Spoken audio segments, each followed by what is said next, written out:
In this video, we're going to talk about how you can make your combat more exciting for the players, how you can get them standing up at the table, getting out of their chairs, and being really immersed fully in the combat. It's 4 simple tips, and I'm going to go through them right now. No delays at all, so let's just jump into it. The first tip I have for making sure that your combat isn't bland is a classic one, and that is to make sure that you describe actions and effects. Is your typical, instead of just rolling the dice and saying, well, the goblin does 4 damage to you, Bob, you're gonna say the ogre charges in, it swings its club in a wide arc, and then you roll the dice and it hits you on your shield. You take no damage, Bob, but you're reeling from the attack and the ogre is pulling back its club to strike once more.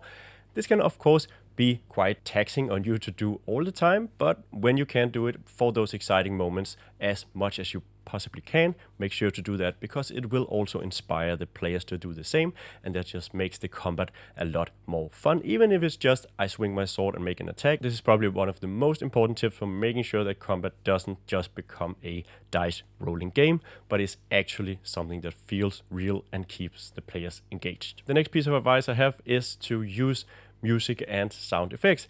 And you're gonna go, okay, great, Einstein, thanks for that great tip. Probably I would say 90% of tables are going to use music during combat, or at least that's my experience. But I'm also talking about making sure that the music you use actually fits the situation. If you're not using music, try it out. I would really advise you to find some good battle music. And if you're already using music, but you want to step that up a bit, try thinking about the kind of encounters you're going to see in a session. So if you know your character is going up against a dragon late in the session, maybe find some soundtracks that you really feel scream dragon to you. You can maybe even find some sound effects of dragon screeches or dragon's breath attack flying out there, flapping wings, stuff like that, and mix that in. There are some soundtracks that already have that in, or you can download applications and stuff like that. I'm not going to recommend anything specifically, but I know that it's out there that can make sure that your combat actually feels like there is a dragon present in the room as the characters and the players are fighting it. And I think that to me is something that can really elevate the combat. It's not something you're going to do for every single goblin encounter probably, but for those big encounters, those meaningful encounters, customizing it with effects is something that can really elevate an encounter and making sure that it's not a bland experience. Another thing you can do is to bring the monsters and the battlefield to life with visuals. Personally, I have that medical condition where I cannot visualize things inside my head, so I need that battle map. Having a great battle map is something that will really help the players feel like they can visualize the battlefield. They feel like they are in the battle, more so, at least in my opinion, than just visualizing it in their head. Another thing you can do there is also just to have still images like wallpaper, desktop images of the kind of scenario that they're in. So if they're fighting in a volcano, just having some visual of a volcano, you can show them before the combat starts, or you can have running on a screen, or you can have printed out, however you do it, is something that can really help the players say, okay, we are standing on top of a volcano, we are literally fighting right here, or we are in the Underdark. I can see it now because they have that visual.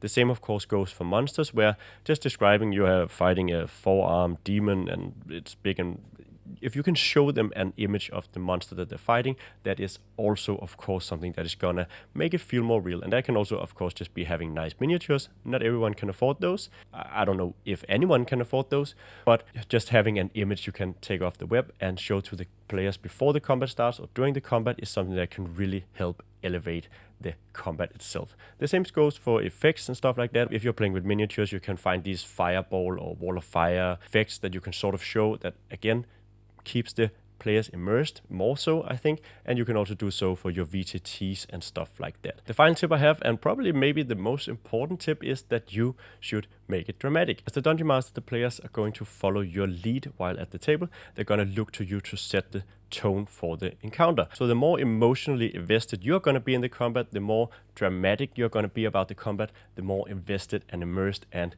dramatic the players are going to be as well. At least it is so in most cases. So whenever you can, try to add drama, try to take those important roles, maybe make them in the open, be tense about it, like if I roll a 12 or more, this is not going to go good for you, Bob. It's those moments where you stand up and you pick up the dice and you say this is going to be an important one, and you feel really hesitant, or you show your hesitancy to roll because you know that if you roll a whatever roll, it's going to go terribly for that player, and you're emotionally invested in that role, they're going to be emotionally invested in that role as well. It's also just expressing your sadness or your anger when they take down your big bad monster way too easily or however it goes, because that makes them feel more excited and more happy about what they accomplished, seeing that you really didn't expect them to defeat your monster so easily, even if you probably knew that it was going to go that way eventually.